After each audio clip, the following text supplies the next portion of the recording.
What's up, you guys? It's Chris here. Okay, so a little bit more of a serious video today, just because I feel like I haven't really talked about it all that much, and I feel like it's important to talk about my relationship with God and with the church. Heavy topic, so maybe we'll do a longer video in the future. It's just been on my mind lately. There have been some comments coming through my page that have kind of pushed me to speak about it, because I haven't really spoken about it ever. And it's like a big part of my growing up. It definitely shaped a lot of who I am today. So I want to kind of start with where this all started in my head.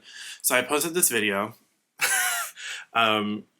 yesterday, I think, in honor of it being Good Friday and Easter. I just wanted to poke fun at the weekend and just kind of, I found this little thing in Burlington and it made me laugh. There was no harm intended. I'm not trying to make fun of Christianity. But then I started getting some comments on the video. A couple of them got deleted because I have some keywords filtered on my Instagram. But the one that popped through is this one.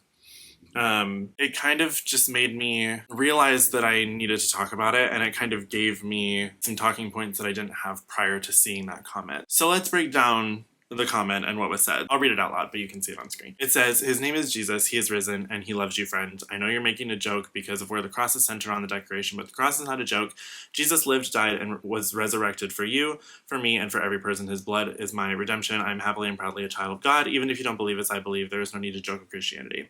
Okay, so then I responded and said, "I don't know about your Jesus, but my Jesus has a sense of humor. Also, I have a relationship with God despite the pain and trauma I experienced growing up in the church, and he and I are on good terms, so thank you very much for the sermon, but I don't need or want it." That may sound harsh, but let me kind of explain where I'm coming from with that. First of all, I always feel like I can talk about things when people come onto my page and comment things. I don't feel the need to hold anything back when you have expressed your thoughts on my page. It's one thing when I comment on somebody else's post or something, and then at that point I feel like I could be overstepping or whatever if I like share too much or whatever. I don't want to get into feuds with people on their own turf. But when you come onto my turf and you think that you have a say over something that actually is much deeper than what you may know, I'm gonna respond back. I'm gonna give you my thoughts. The reason I'm bringing this up is not to say that this isn't okay, because in retrospect, like, it was decently well-intentioned. I don't think that she was trying to be mean, though some people that do come onto my page and comment things like that are. But it did give me kind of the jumping off point to talk about what I'm here to talk about, which is the fact that trauma is something that for each individual person, we don't know the depth of. So to go onto somebody's page that is making light of something that may potentially be something that could have traumatized them in the past, which, judging by my page and who I am as a person, I feel like that's pretty easy to kind of assume that I get comments like that, or that people from certain religions don't necessarily accept me as a person. I feel like it's pretty easy to judge that when you first get on my page. But all of that to say, we don't know everybody's each individual trauma. So to dive into that and to begin with that in a comment and to not hold back when it comes to saying certain things on people's pages is something that I feel like people don't have enough discernment about. So with that being said, when you come onto my page and you express your thoughts about certain things that you don't realize that I know way more about than you think I do, I'm gonna tell you my thoughts. So while that may have been harsh, my point with that was to say that even if you might not understand the content or where it's coming from, that doesn't mean that I'm not aware of the fact that I do know that it is a joke and that I'm allowed to make that joke because I do have my own relationship with the church. So all of that to say, my relationship with the church and with God has evolved quite a bit over the years. I definitely started out growing up in church with a very presented form of Christianity, and here's what you need to do. This is what you should believe, and hopefully you will experience the same things that we all have experienced so that you can understand what we understand about God. So I was like, okay, cool, that makes sense. Might as well get some knowledge before I have my awakening in the world of Christianity and with God, and so that I know what to do when that happens. Through no fault of any, through no fault of my parents. Let's just say that. They were amazing growing up. They had no ill intention. They grew up Christian. And so that was just kind of the thing. We all went to church every Sunday, and my dad was a pastor for 20 plus years. My mom worked in a church for 10 plus years. So I had a very religious family, and that was just the way it was. And so when I would go to church and when I would start to learn about these things was when that started to construct in my brain. In middle school and high school was when that started to deconstruct, because I never experienced God in the capacity that people were always talking about. And so already before I even was questioning my own sexuality and who I am as a person, I was questioning kind of the idea of Christianity as a whole. I was like, I feel like I'm waiting for something that's never coming. And I just don't know what I'm supposed to be believing in. Fast forward to high school, when I started my journey with my own sexuality. That's when things took a turn for the worst. And that was when people started to use the Christianity that I already didn't fully grasp onto and believe in against me. So up until that point, it was very pretty cut and dry with what I was supposed to be believing. So I didn't have really any sort of reason not to believe it. It's just that there was nothing happening in my life that made me have this overwhelming sense of yes, I love Jesus. I love God. I'm a devout Christian. There was just nothing really pulling at my soul for that. I was trying to make it pull at my soul because I wanted to experience what everybody was talking about, but there just wasn't anything that was happening in my life that made me feel that. So then when I started talking about my sexuality, and I came out as bi originally, which I think I've said in a video before. The church that I was going to at the time, which I will not name because I don't want, well, I will maybe someday when I have a little bit more bandwidth to be able to deal with that, but I won't name the church right now. The church that I was going to, very, very massive, massive church in Colorado Springs, which is where I'm from. God, I'll never forget the day. I don't remember what actual date it was, but I remember being in a sermon, and I remember talking about the sins that people have overcome, and I remember there being a group of people that they had asked to not demonstrate, but just kind of represent the sins that they had been through and overcome on the stage and on the altar. And so everybody's standing on the steps of the altar and the stage of the church, and at the top of the stairs was homosexuality, somebody holding a sign that said homosexuality.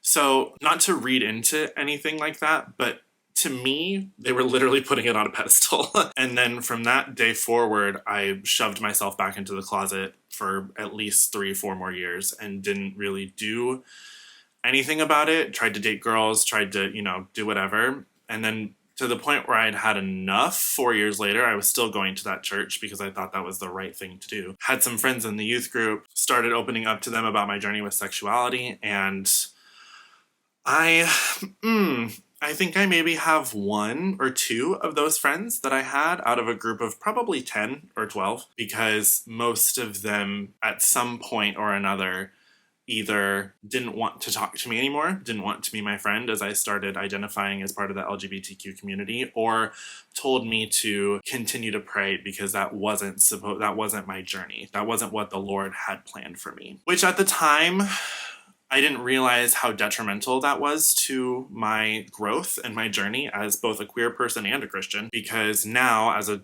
25, almost 26-year-old, I have so much resentment and pain in my soul from that time in my life. Not to make this a sob story, but this is just the truth. From my junior year of high school on, my relationship with the church changed drastically. My mom still worked for a church at the time, for a different church than the one that I had been attending. I stopped attending that one because I did not feel like it was my place to be anymore. And so I went to the church that my mom was working at, which was much more inclusive. But by that point, my view of the church had already been so tainted and tarnished. But I didn't entirely know why. Obviously, I had experienced things, but I was still so young that to pinpoint the root of that was something that I couldn't comprehend. So I still went to church with my mom, and the people at her church were very loving. The staff that she worked on cared about me, but there was something in my soul that was preventing me from feeling comfortable in that atmosphere ever again. And ever since that point, every time I've been into a church, I I don't even know how to explain it. It's like a metal cage that goes over my heart because I feel like I will never be able to fully be myself in that space ever again. And because my journey with queerness has become what it is, I feel like that much more stifled when I go back into that place, because I feel like I can't even be that much more what I am, because when I was a senior in high school, I was nowhere near who I am now, and I still wasn't fully safe or welcomed in that space. So now, even going back, I'm like, I feel it way more than I ever have. So I want to kind of wrap this up by saying a couple things, and it kind of has to do with the response to my comment back to this person on Instagram. So let me read you what this person commented back and then my response to this person. They said, "I pray you find full healing from any pain and trauma you experienced through the church. Church is supposed to bring people together in fellowship, not cause pain. Much love and many blessings." Okay, before I read my response, I understand the good intention. I see that there is not hatred in that person's heart for me as a person, but there still is a problem there. Just because you have a good intention doesn't mean you shouldn't understand where you faltered.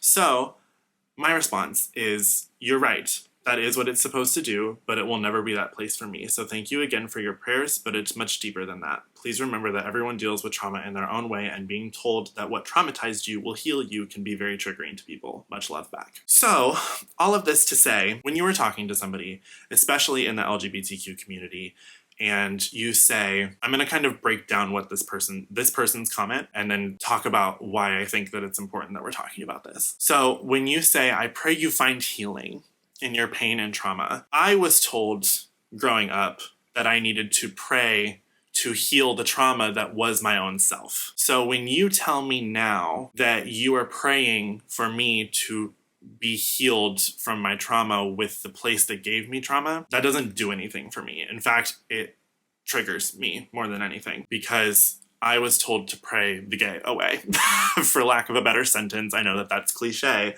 but it's the truth. That's what I was told. I was told that that wasn't what the Lord wanted for me, and that I needed to talk to him to make me different, because I was born to love a woman, and I was born a cisgendered man that should be with a cisgendered female. That was what the Lord's plan for me was. And so when people say that they're praying for me, I understand that that's well-intentioned, but you have to understand that prayers to me, prayer as an ideology has a very different meaning for somebody like me than it does for somebody like you. So while I appreciate the gesture, that's not necessarily what everybody needs. So wrapping that back around to the trauma, you never know what somebody's triggers might be in regards to that. And so just being aware and cautious that maybe somebody doesn't need prayers. Maybe somebody just needs you to exit the conversation. Because honestly, at that point, what should have happened was, I'm so sorry that you've experienced that. You take whatever healing you need, period. Don't continue. When I've said I don't need a sermon, don't continue to give me one, and don't continue to offer things that you think I need. Secondly, telling me that church is not supposed to be that way is never going to change how church was for me. That's like giving somebody a food and them trying it and them not liking it, and you saying, well, that's not what it's supposed to taste like. Okay, well, it's already tasted that way for that person, and they're not going to try it again. They don't like it. Granted, that's much more of a surface level analogy, but it's the same situation. You telling me that that's not what it's supposed to be is not going to change what it was for me.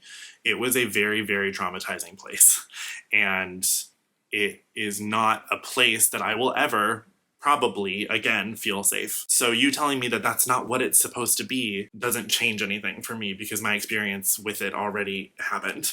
And so just because that's what it's supposed to be doesn't mean that's what it was. To kind of wrap that in with everybody's trauma, just because somebody was traumatized by something and it wasn't supposed to be that way doesn't mean that it wasn't that way for that person. So tread lightly when you're talking to people and they've expressed to you that they are traumatized by something. Not the time to say, oh, well, that shouldn't have happened. Okay, it shouldn't have happened, but it did happen. I am not trying to shame anyone. I am not trying to come at this person who came onto my page with, I can understand a good intention, but that doesn't mean that we shouldn't have the conversation about trauma and talking about it and how to properly address it with people. And especially it's Easter weekend, there are a lot of people that are traumatized by the church. And if they express that and you don't acknowledge that or accept that, I suppose,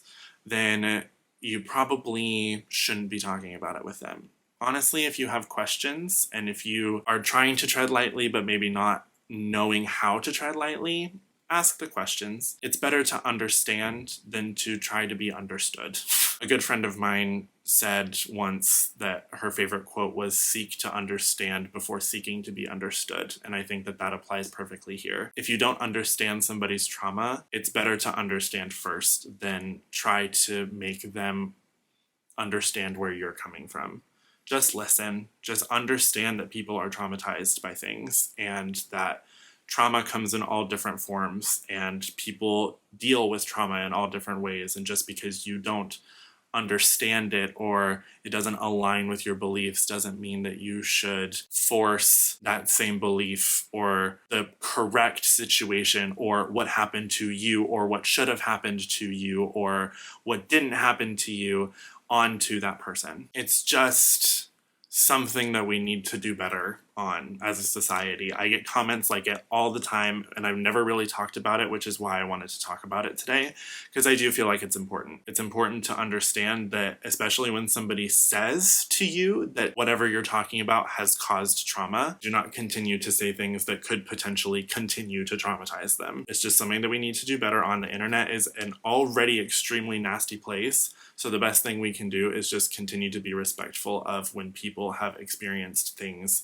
that we don't necessarily know anything about or that we don't know the depth of. So I hope that this video provides some sort of education. Again, I'm not a psychologist or a therapist or anything like that. I just have my own experiences and I know a lot of things about trauma because I have a lot of my own and I know what triggers me and I know what I wish people would do in those instances. And so I'm just sharing my own thoughts and my own feelings about the subject. And I do believe that the best thing we can do is just respect each other. And when touchy topics like this come up, the best thing we can do is just be careful and be respectful and understand that everybody deals with trauma differently and everybody's different and that's okay. And it's important that we respect that and hope that everybody heals regardless of if we vocalize that or not. We are allowed to just silently hope people are healing. And if the best thing to do in situations is to back off and not talk anymore, that's fine. You can silently hope or pray or do whatever you need to do to send that person well wishes or to hope that that person heals. So thank you guys for listening. I know this was kind of a long video and kind of a rambly video. I kind of talked about a lot of different things and I didn't really like plan this out. I just kind of started talking and hoped something would happen, which I feel like I did get my point across. So thank you guys for listening again. And I hope you have an incredible weekend. If you celebrate Easter, I hope you have an amazing Easter weekend. If you're just celebrating Easter for the bunnies and the eggs and the painting, go off. I hope you have an amazing Easter weekend as well. And I will talk to you guys soon. Mwah. Love you.